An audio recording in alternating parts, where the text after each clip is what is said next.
Poin pertama, kita harus tahu lebih dulu fungsi Ka'bah dalam Islam. Jadi jangan asal mangap dan asal menuduh. Perlu kita ketahui dan kita pahami di sini. Ka'bah adalah arah kiblat, bukan objek sembahan. Dan umat Islam tidak menyembah Ka'bah, melainkan menyembah Allah Subhanahu wa Ta'ala. Dialah Tuhan yang Maha Esa. Dan arah kiblat hanya sebagai penyatu arah salat bagi umat Islam di seluruh dunia. Analoginya seperti ini. Seperti halnya seseorang yang berdiri menghadap arah tertentu saat berdoa. Arah itu tidak berarti dia menyembah benda yang ada di arah tersebut. Begitu pula dengan Ka'bah yang merupakan simbol persatuan, bukan Tuhan.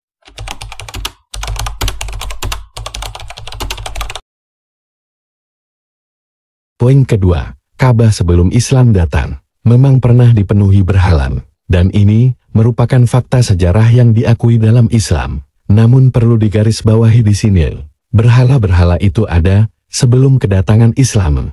Dan kala itu, Ka'bah memang digunakan oleh orang-orang Quraisy untuk menyimpan patung-patung berhala, sekitar 360 berhala. Dan Amr bin Luhaila, orang pertama yang membawa berhala ke Mekah. Ia dikenal sebagai pemimpin suku Bani Khuza'ah dan dianggap bertanggung jawab atas penyembahan berhala di Mekah. Amr bin Luhai melakukan perjalanan ke Syam dan Yordania dan melihat penduduknya menyembah berhala.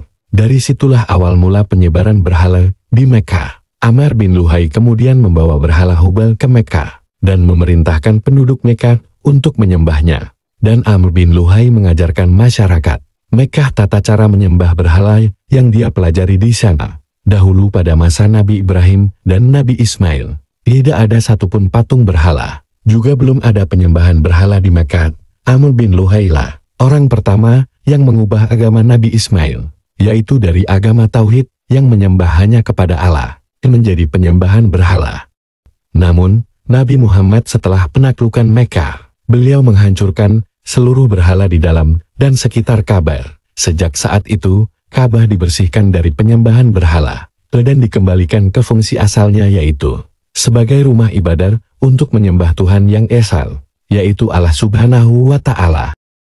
Poin yang ketiga, dalam ajaran Islam, Ka'bah dibangun oleh Nabi Ibrahim atau Abraham dan anaknya Nabi Ismail atas perintah Allah sebagai tempat ibadah tauhid, yaitu menyembah Tuhan yang Maha Esa. Bahkan jauh sebelum adanya penyembahan berhala di Arab yang dibawa dan diperkenalkan oleh Amr bin Luhai. Dan ini sejajar dengan narasi dalam Alkitab bahwa Abraham adalah bapak monoteisme. Dan dalam Islam pun, beliau disebut sebagai contoh sejati dari penyembahan hanya kepada Tuhan yang Esa.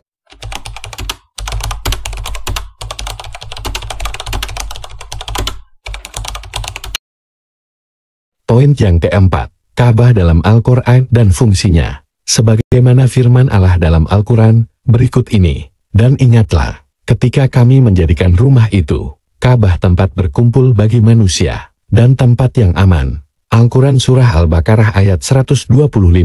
Ka'bah bukan Tuhan, tapi tempat ibadah yang dimuliakan, karena perintah Tuhan. Umat Islam tidak memohon pada Ka'bah, tidak menyembahnya, tidak meminta berkah darinya, dan semua doa ditujukan langsung, hanya kepada Allah saja.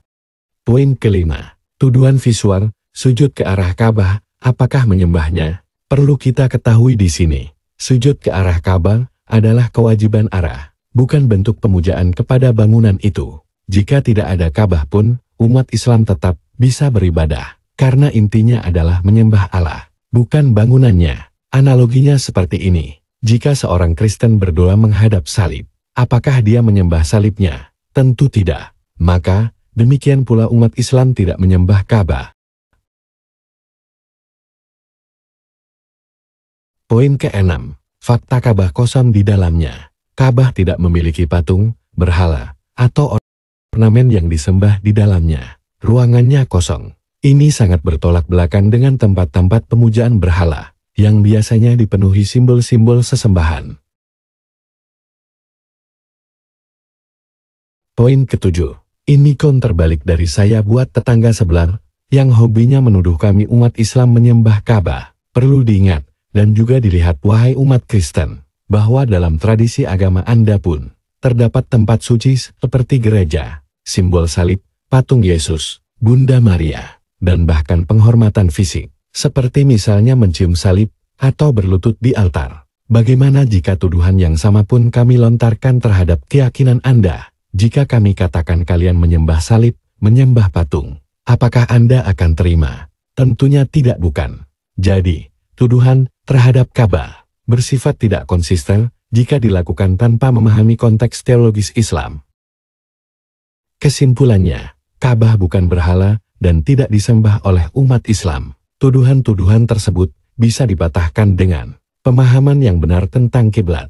Fakta sejarah bahwa Ka'bah dibersihkan dari berhala oleh Nabi Muhammad. Konsep tauhid Islam yang sangat tegas, hanya menyembah Allah tanpa perantara atau benda. Kehampaan isi Ka'bah sebagai bukti bahwa tidak ada objek sesembahan di dalamnya.